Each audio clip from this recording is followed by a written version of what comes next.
Assalamualaikum warahmatullahi wabarakatuh. Waalaikumsalam. Saya hari ini sedang mendapat rahmat, nikmat, barokah luar biasa dari Allah SWT.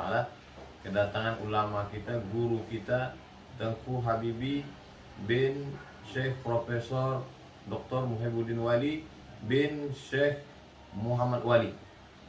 Syekh Muhammad Wali, dari nama beliau yang mulia inilah diambil Dayah Al-Waliyah yang ada di Banda Aceh. Saya mengajak kepada anak muda semua, generasi harapan umat dan bangsa, jangan sampai ketinggalan seperti ayam mati di lumbung padi. Aceh yang dikenal dengan negeri serambi Mekah, orang Aceh yang pertama menerjemahkan Al-Quran ke dalam bahasa Melayu. Kami orang Melayu paham Quran karena orang Aceh. Kami belajar tasawuf, belajar fikih, belajar akidah. Bagaimana kami tahu fikih dari kitab Shirathul Mustaqim dari Syekh Nuruddin Ar-Rani dari Aceh.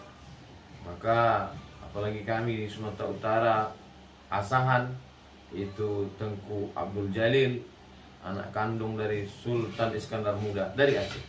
Secara politik, secara kerajaan, secara agama, maka saya mengajak kepada anak muda, mari menuntut ilmu, belajar di pesantren Dayah Al-Waliyah di Banda Aceh bersama ambil barokah dari guru kita Tengku Habibi.